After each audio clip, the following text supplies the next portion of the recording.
कुमुदनी दीदी, मानना पड़ेगा, आप 3 दिन रसोई में काम क्या नहीं करती। आपके घर पर तो कोई असर ही नहीं पड़ता। आपका बेटा अजय ही सारी रसोई संभाल लेता है। बड़ा ही आज्ञाकारी बेटा है। मेरा बेटा तो है ही लाखों में एक, जानता है अपनी माँ के दूध का कर्ज कैसे उतारना है। कुमुदनी ने घर आई अपनी भाभी सरोज से कहा, अजय आज के जमाने का लड़का है, पुरानी दकियानूसी बातों में विश्वास नहीं रखता, इसलिए अपनी माँ को रसोई में मदद कराना उसके लिए कोई बहुत बड़ा मुद्दा नहीं था। अजय अपनी माँ का आज्ञाकारी बेटा है। बचपन से ही उसने अपनी माँ को हर काम में मदद कराई है और उसका यह व्यवहार कुमुदनी की छाती गर्व से चौड़ी कर देता है। समय बीतता गया और थोड़े दिनों बाद अजय की शादी दिव्या से हो गई। अजय का प्रमोशन हो गया था और इसीलिए उसे एक अलग शहर में जाकर अपनी गृहस्थी बसानी पड़ी। शादी के कुछ महीनों बाद अजय ने अपने माँ बाप और अपनी बहन सोनिया को अपने शहर में रहने के लिए बुलाया। उनके आते ही दिव्या ने पलक पावड़े बिछा दिए। आने से पहले ही दिव्या ने क्या कुछ तैयारियां नहीं कर रखी थी उन लोगों के लिए। उनका कमरा, गद्दे, रजाई, बाथरूम सब कुछ एकदम नंबर 1 बना कर रखा था। साथ ही रसोई में कितने ही तरीके के पकवान बनाकर भी तैयारी कर रखी थी। खास तौर पर अपनी ननद सोनिया का पसंदीदा पाइनएप्पल केक।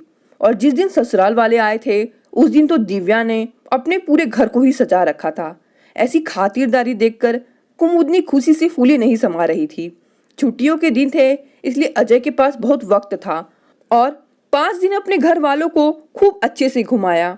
5 दिन में उस शहर का जितना चप्पा चप्पा उन्हें घुमा सकता था उतने अच्छे से भ्रमण करवाया।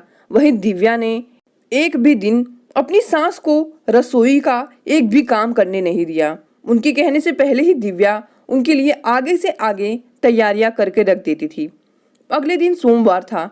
दिव्या रोज की तरह अपनी दैनिक कार्य में लगी हुई थी कि अचानक कढ़ाई का काम करते करते गरम तेल उसकी हथेलियों और पेट के हिस्से पर आ गिरा और गिरा भी इतना तेज कि उसी समय पीछे की पूरी हथेली फफोले से भर गई। साथ ही पेट का एक हिस्सा थोड़ा ज्यादा जल गया। दिव्या की चीख पुकार सुनकर सभी घर वाले रसोई की तरफ भागे। हाथ और पेट इतना ज्यादा जल चुका था कि अगले 15 दिनों तक तो दिव्या घर का कोई भी काम करने में सक्षम नहीं थी। तुरंत उसे अस्पताल ले जाया गया। भागती दौड़ती दिव्या के जीवन में अचानक से विराम लग गया। दिव्या हादसे से इतनी घबरा चुकी थी कि उसे तेज बुखार भी आ गया था। ऐसे में उसका आराम करना बहुत जरूरी था। अचानक से आई इस जिम्मेदारी की वजह से कुमुदनी के हाथ पांव फूल गए। सोनिया अपनी पढ़ाई का बहाना लेकर पहले ही अपने हॉस्टल में जा चुकी थी। कैसे तैसे नाक मुंह चढ़ाकर दिव्या की सास रसोई के काम तो करने लग गई थी, परंतु इसके अलावा भी घर के बहुत काम थे। बाथरूम, कपड़े, डस्टिंग। दिव्या की हर थोड़ी थोड़ी देर में दवाई खाने का काम भी अब बढ़ चुका था। अजय सुबह से ही सारे कामों में लगा रहता था। सुबह से शाम तक दिव्या का ध्यान रखने में वह कोई कसर नहीं छोड़ता था। अजय की माँ चुपचाप घर में होता यह सब काम देखती रहती थी, या यूं कहें कि अजय के द्वारा घर में इतना काम करना उसे बर्दाश्त नहीं हो रहा था। घर के बाकी काम हो तब तो ठीक था, लेकिन अजय द्वारा बहू के कपड़े धोना कुमुदनी को जरा भी बर्दाश्त नहीं हुआ। पर कर क्या सकती थी, या तो वो खुद बढ़कर ही यह सब काम करे, लेकिन यह उसके बस की बात थी नहीं। यह जानते हुए कि दिव्या खुद यह सब काम करने में सक्षम नहीं है, फिर भी उसे अब दिव्या पर गुस्सा आने लगा। एक दिन दिव्या की तबीयत पूछने के लिए कुमुदनी की सरोज भाभी का फोन आया। शुरुआती बातचीत के बाद कुमुदनी ने मन की भड़ास निकालनी शुरू कर दी। क्या बताऊं भाभी, 15 दिन हो गए बहू की सेवा करते करते। हमारी सेवा तो उसने 4 दिन ही करी होगी।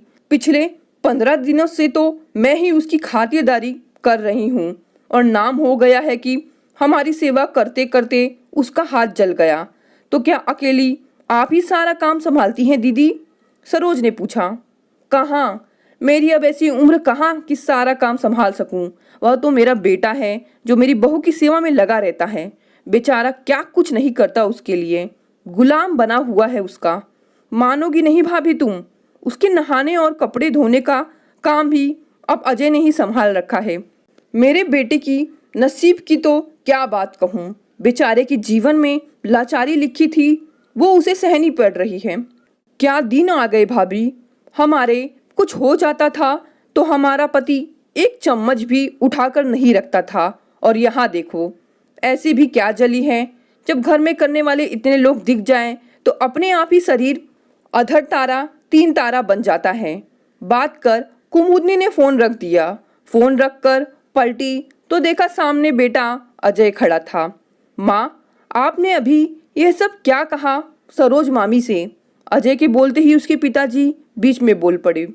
क्या कहा? जो हकीकत है वही कहा। लाचार बनाकर रख दिया है बहू ने तो तुझे। 10 दिन होने को आए, हो गई बहुत सेवा। आखिर कब तक इस तरीके से लाचारी भरा जीवन जीता रहेगा? मर्द है, मर्द के काम किया कर।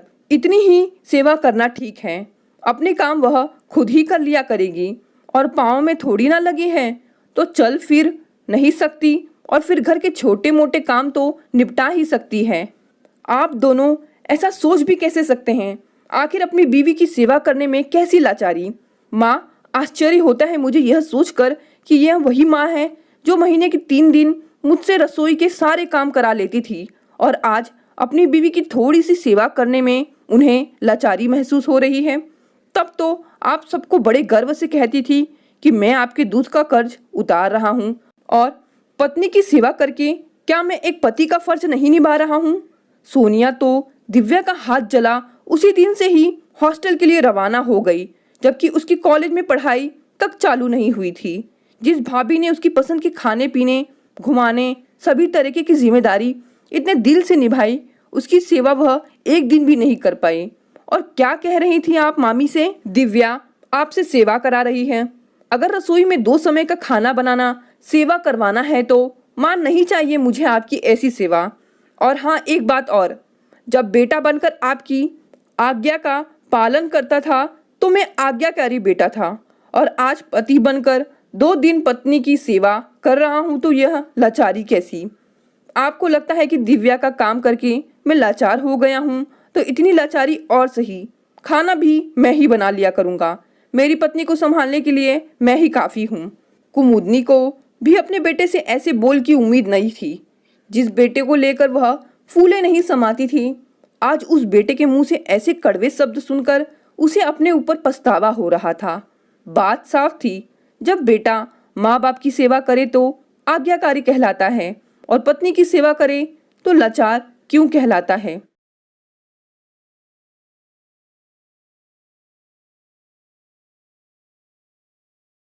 एक छोटी सी बात पर गुस्सा होकर चली आई पति और सास से इतनी दूर अपने गांव। कसूर बड़ा कहाँ था उनका? एक बेटे ने अपनी बूढ़ी माँ की परवाह ही तो की थी। सोचते हुए रिया की आंखों से आंसू बहने लगे। पूरे 2 महीने हो गए, मायके में आते ही लॉकडाउन लग गया। चाह कर भी 500 किलोमीटर की यात्रा मुश्किल थी। अपने घर के बाहर बरामदे से उतरती सीढ़ियों पर गुमसुम बैठी रिया को आज उस दिन पर कोफ्त हो रहा था जब बेवजह ही घर छोड़ निकल आई थी। आंखों में आंसू के पर्दे पर जलचित्र की तरह वो घटना चलने लगी। माँ, मैंने खाना बना दिया है, आप खा लेना और सो जाना। आज मैं और रवि फिल्म देखने जा रहे हैं। रवि आते ही होंगे, बस मैं तैयार हो जाऊं। कहते हुए बिना ये सुने चली गई अपने कमरे में कि सास कमला जी ढंग से बोल भी नहीं पा रही थी। बहुत धीमे आवाज में बोली, बहू, मुझे बुखार सा लग रहा है। रवि आया तो वो एकदम तैयार खड़ी थी। रवि, जल्दी से चेंज कर लो, और मैंने माँ का खाना बना दिया, उन्हें बता भी दिया है। कहते हुए सोफे पर बैठ गई। रवि ने जाकर माँ के कमरे में झांका। माँ बिस्तर पर निढाल सी आंख मूंद पड़ी थी। माँ, माँ, 2-3 बार आवाज लगाया, लेकिन उन्होंने कोई उत्तर नहीं दिया। जाकर देखा तो माँ तेज बुखार में तप रही थी। रिया, रिया, हाँ कहो। माँ को तो बहुत तेज बुखार है। अच्छा, तो मैं दवा दे देती हूँ, हमारे जाने में आधे घंटे का समय है, तब तक बुखार उतर जाएगा। क्या कह रही हो तुम? हम कहीं नहीं जा रहे, समझी? और जाओ बुखार की दवा और ठंडे पानी का बाउल लाओ। कहते हुए रवि कि आंखों से जैसे अंगार बरस रहे थे। रिया पैर पटकती गई, दवा और पानी देकर चली गई। अपने कमरे में जाकर सारा श्रृंगार उतार सो गई बिस्तर पर। कमरे का लाइट बंद कर उस कमरे को कोप भवन बना दिया। माँ का बुखार उतरा नहीं उतरा, किसी ने खाया या नहीं, उसको कोई परवाह नहीं थी। रवि ने माँ को दवा दिया, जाकर खुद उनके लिए खिचड़ी तैयार की। खिचड़ी बनाते समय रो पड़ा वो।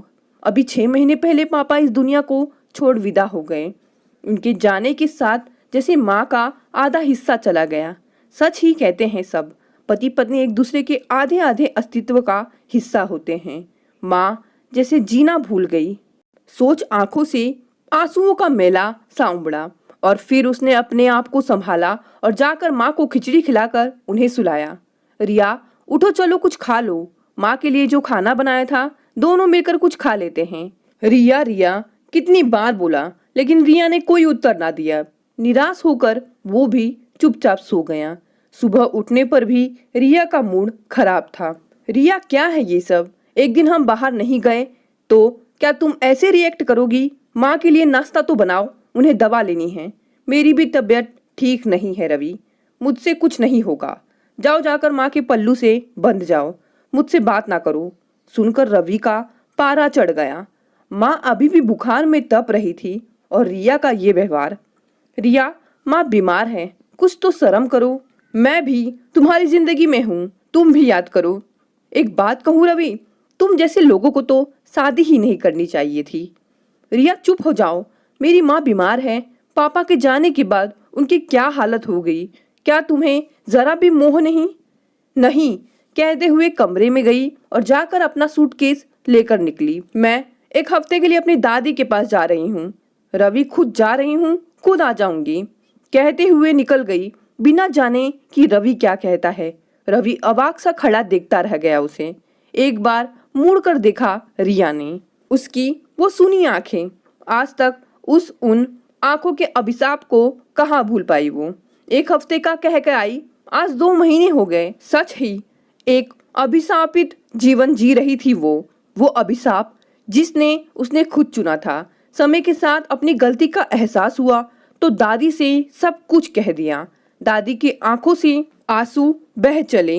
बिटिया, आज तुमने मेरी परवरिश को धूल में मिला दिया। इतनी छोटी बात पर ऐसा गुस्सा, और वो भी तब जब कमला को तुम्हारी सबसे ज्यादा जरूरत थी। छी छी, ये मेरे संस्कार तो नहीं है। उस बेचारी ने अभी अपना पति खोया है। एक बेटे के प्यार को उल्हाना भरे शब्दों से भेद कर चली आई तुम मेरे पास। कहते हुए मुंह फेर लिया दादी ने। माँ बाप बचपन में ही गुजर गए थे, तब दादाजी और दादी ने ही पाला पोसा उसे। जाकर दादी के पैरों पर गिर गई। दादी, मुझे माफ कर दीजिए, मैं चली जाऊंगी और जाकर ऐसे ही माँ से माफी मांग लूंगी। दादी दादी कुछ तो कहिए ना। आज सारी बातें याद कर रोने लगी रिया। अतीत की गलियों में भटकने के बाद होश आया तो देखा दादाजी और दादी नहीं हैं। घर के सामने बगीचे और इर्द गिर्द देखा, कहीं नहीं थे। तभी गौरी ने बताया, जीजी, वो दादा और दादी गाड़ी लेकर कहीं गए हैं सुबह सुबह, और हमको कह गए विधि से नाश्ता और खाना पकाने को, शायद कोई मेहमान आने को है। अच्छा कहकर बाथरूम में गई। नहा धोकर मन में ताजगी आई और शरीर में जैसे जान। बाहर निकलते ही सामने रवि को पाया। आंखों से आंसुओं का एक सोता सा फूट पड़ा। रवि, मुझे माफ कर दो, मैं कितनी गलत थी। अब मुझे समझ आया, मैंने जो पाप किया, जाने उसका प्रायश्चित होगा या नहीं, लेकिन मैं माँ से भी माफी मांग लूंगी। वो नहीं देगी माफी, तब भी मैं उनसे माफी मांगती रहूंगी। कभी तो मेरे पाप धुल जाएंगे, कहते हुए बिलक पड़ी। तुम्हारे पाप धुल गए बिटिया, इतने आंसू मेरी बहू बहाए ये मुझे मंजूर नहीं। सासू माँ की आवाज सुन रिया चौंक पड़ी, जाकर उनके पैरों पर गिर पड़ी। कमला जी बहू को उठाकर गले लगा लिया। तू बेटी है मेरी, बहू नहीं, यही कहकर लेके गई थी तुझे, और आज भी लेने आई हूँ बेटा। चल अपने घर चल। हाँ, लेकिन इस बार बहू बनकर नहीं, बेटी बनकर जाना रिया। इस बार की गलती मैंने माफ कर दिया, अगली बार का नहीं। और कमला बिटिया के साथ कोई बदतमीजी हुई तो मेरा मरा मुंह भी देखने नहीं दूंगा तुम्हें। दादाजी बेटी को सख्त हिदायत देते हुए कहा तो रिया ने सर झुका लिया। हाँ, तेरे दादाजी सही कह रहे हैं बेटी, हम चाहते तो तुम्हें वहां ले जाकर पहुंचा सकते थे, लेकिन रवि और कमला जी को हमने बुलाया क्योंकि हम तुम्हें एक सीख और एक नए संस्कार के साथ विदा करना चाहते थे। दादी ने पोती को समझाया तो पोती दादी के गले लग गई। एक दिन बाद बेटी को फिर से विदा कर दादा दादी की आंखों में आंसू थे। पोती को विचोह का दर्द तो था, लेकिन अपने गृहस्थी, अपने पति और माँ रूपी सांस से पुनर्मिलन भी था। दोस्तों, आपको ये कहानी कैसी लगी? कहानी पसंद आई तो इसे लाइक और शेयर करें और मेरे चैनल को भी सब्सक्राइब कर लें। धन्यवाद।